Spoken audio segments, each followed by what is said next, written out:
Jeff Moore. I'm an author, a speaker, and an advisor to the high-tech community, and probably best known for a book I wrote some time ago called Crossing the Chasm. And today what I want to do in talking to the SaaStock remote conference is I want to share with you a couple of 3 slides from that story of Crossing the Chasm and how it might apply to you becoming a great, terrific global success in your marketplace. So the title of the talk is Crossing the Chasm, Creating and Owning Your Own Market. And the key to this whole framework is something called the technology adoption lifecycle. And this was actually initiated back in the 1950s. A guy named Everett Rogers did some work on diffusion of innovation. And what he discovered is that when you introduce a disruptive innovation into any community, it will self-segregate into these 5 personas in terms of when they adopt and why they adopt the new technology. The technology enthusiast is early, very typically the first person there, and they're just interested in the technology for its own sake, and they like to become expert in it, and they like to help their friends with it, etc. They don't typically have much money, however, so the next persona becomes very important, and that's the visionary. And the visionary does have money. The visionary is typically a senior executive who will create budget in order to fund this next generation opportunity, because they want to leap ahead of the crowd. They want to be first. They want to show the world what good could look like, and they're willing to take that risk. And in fact, they need to take that kind of risk. That's how they're wired. The next personality is called the pragmatists. And the pragmatists say, look, we want to manage our business. We don't really understand all this disruption that well, but we figure if it works, we're going to want to use it for sure. But we're not sure if it works yet. So what we'd like to do is wait and see. And what we're going to do is we're going to talk to each other, and we're going to say, are you using it yet? Are you? No, no, no. Okay, me neither. Or some later data might be, you are, you are, you are. Okay, me too. So it's sort of a herd decision modality of either, don't move or stampede. And it turns out that's going to be the defining, that's what's going to create all the kind of very strange dynamics around high-tech market development you'll see on the next slide. Then there are the conservatives who basically don't really like the tech disruptive at all. They always feel it has unintended consequences, but they realize it's part of life, but they're going to postpone it as long as they can. And when they make a decision, they're probably going to do whatever the pragmatists do. They're just going to do it later, and hopefully they're going to spend less money. That's what they're hoping in their mind. And then the skeptics who just frankly think this is a bad idea, it's going to flame out, it's not going to work, and we just should ignore you. So those profiles show up in every market. Whenever you introduce a disruptive innovation, these personas come to mind. And the way it plays out is very interesting. So what it does, it creates 4 what I would call inflection points in the development of a market. And at each inflection point, there's a different dynamic and it requires a different playbook. So the early market, which is now, this is the technology enthusiasts and the visionaries, those 2 share a common belief. They believe what you believe. In other words, if you have some great new, exciting, disruptive innovation, the technology enthusiast is interested for how it works, and the visionary is interested for what it could possibly do. And they buy into your vision. They want to talk about it. It's really fun to work with them. And basically, the visionary says, well, here's my vision. Can you make my vision come true? And the goal in the early market is to win marquee references by doing whatever it takes for that visionary. So it's very much of a project model. It's not a product model yet. Basically, you'll let that visionary actually move your roadmap around. You'll put a bunch of extra people on it. You'll do custom engineering. You'll do things maybe that you would never do for another customer in your whole history. But to win that flagship customer, you'll do it. By the way, the flagship customer needs to be a brand name, and you don't want to win it for Joe's Donut Shop. You want to do it for a company that people really know and would go, whoa, you did that for the way that the Amazon did it for the CIA. That was like, whoa. Salesforce did it with Merrill Lynch. Whoa, that kind of thing. That's what you're trying to do in the early market. Once you've established one or more of those flagship projects, you're now on the map, not because of yourself so much, it's actually your customer and their story that was what got into circulation, but that puts you on the map. Now, at some point you're saying, okay, I could do some more projects, but that doesn't scale. And so I want to now get into the mainstream market, but now I run into this thing that we ended up calling the chasm. And the chasm is just the delay factor of that herd decision-making, because they're saying, I don't see anybody else like me doing this yet. Yeah, those visionaries are, but I'm not a visionary.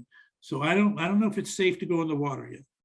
How would you get that group to sort of go? We sometimes call it the junior high dance problem. How do you get the people out of the dance floor the first time? Turns out in the bowling alley, these are people, the people you're going to target, they don't believe what you believe. So you're looking for people who need what you have. And specifically what you're looking for is a niche market. Typically it's in a single vertical. Typically it's organized around a single use case where this is a problem use case for this industry at this time. And it's very serious problem. And if people have to fix it. And so they want to find some way to quickly address it. And all the conventional solutions that they are used to, that they've used in the past, they're not cutting it. So what they're doing right now is they're sort of band-aiding it over with extra people, extra services, maybe contractors, something. But they don't like what they're doing, and they really do want a solution. And so this is when the solution model works the best. It's focused on a very specific use case in a very specific industry. And there's not a budget yet for your product, but there's a budget for the problem. And so you kind of co-opt that problem budget and make it your budget. And that's what we call the beachhead market or the head bowling pin. You want to win one use case in one vertical market to the point where you are the go-to solution for that use case in that market.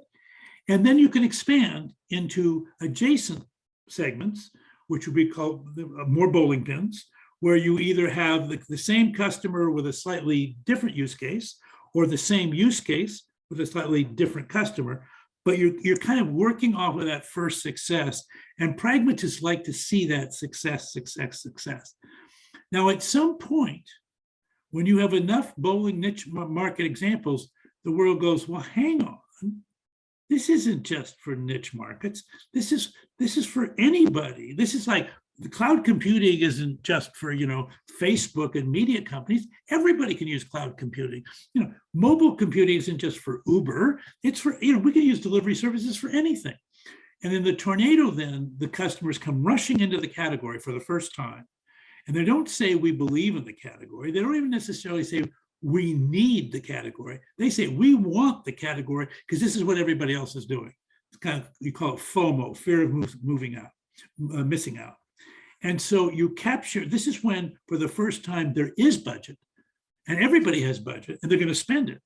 So if you don't win the budget, somebody else will, and your market share will go down, not up, okay? So in a tornado, it's incredibly important that you have coverage, that you capture as much market share as you can in those first couple, 3 years when people now have budget for the thing that you do. And it's the first time in the life cycle that the budget is there before you are. Okay, so you got to get there, and you got to get there quickly. Then the product model is particularly good here because a product, you can ship a product, okay, we move on. It's kind of the land and expand model, which gets us to Main Street. After they've bought their first thing, after they're part of somebody's install base, hopefully your install base, they're not done yet. But now we're in the more of the conservative side of the life cycle, where it's like, okay, we may not want what they have, but we need what they have. And so what we want to do now is we want to continually capture more wallet share as we upsell and cross-sell. This is the expand part of the land and expand motion. And it's very much of an as-a-service model, even often a managed service model. Conservatives, by the way, love managed services because they don't want to have to take responsibility for the product. And now the idea is, look, there's a budget there. And by the way, your name is on that budget as at least first dibs because you're the incumbent. They're in your installed base. And so now the issue is, can you retain them or will they churn out? So you're very much concerned about net retention, but you're also concerned about, can I upsell and cross-sell? Now, what I want to point out is this whole life cycle probably takes, I don't know, 7 or 8 years. Depends how disruptive the innovation is. But by the way, once you get to Main Street, it could go on for another 10 or 15 years. But from here on out, you're playing essentially in the install bases that got established during the tornado. So that's why the tornado is so important in terms of capturing market share, and Main Street is so important for retaining market share. So you're looking at those things, you're saying, that's great, but where are we? And typically, most of the companies I think that are at the SaaS Remote Conference are going to be somewhere around the chasm, early market, crossing the chasm, maybe in the bowling alley. And so I want to just close this talk by saying the playbook for crossing the chasm, the playbook for the bowling alley, by the way, it's described at length in the book called Crossing the Chasm. But in case you're not much of a reader, I'll give it to you on one slide and then we're done. So the solution model, what is the key to the solution model? And we say it's focus on the whole product, not just your product, but the complete solution to the customer's problem. We call that the whole product. So what do? Well, the first thing is you need to find a customer who's in pain. So you're not interested in just any customer. You want a customer, we call them pragmatists in pain. They have a problematic use case. They're under pressure to fix it. They have a budget. They're spending money against this problem, but they don't have a good solution for it yet. Okay. So what you're going to do is you're going to take that problem off the table. So even though this use case is just a tiny fraction of what your product could do, and it's in one vertical segment when you could serve many segments, at this point in time, you want to make your claim to fame saying, I will make my claim to fame by winning this use case with my solution, and I will kick everybody else out. It's a little bit like in a presidential nomination, it's a little bit like winning the New Hampshire primary. Not a lot of delegates in New Hampshire, but if you win the New Hampshire primary, you're on the map. And the way you do that in the case of a SaaS crossing the chasm is you bring a whole product to the table, meaning I will bring the complete solution, which means you will add partners where needed. So the goal here is to flesh out the whole product wherever it's lacking anything. You want this customer to be highly successful. That's what will cause them to tell their friends this works. By the way, if they fail, they'll tell their friends it fails and you're in trouble. So you really do not want them. Failure is not an option. So you will bring whatever partners you can, but notice they're delivery partners, not distribution partners. You're not trying to expand your reach yet. That's what you would do in a tornado. In a tornado, you want distribution partners. But in the bowling alley, you want delivery partners, people who help flesh out the solution. And then the goal, the way the market knows that you've done this successfully, is when you've won 5 out of the top 30 accounts that are in play.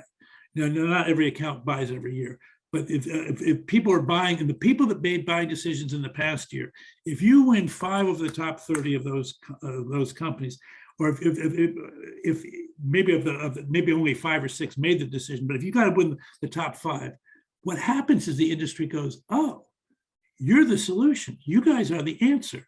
And so what happens then is the prospects say, well, I want what they have. I want exactly what they have from your company. I want your company. I don't want the other company.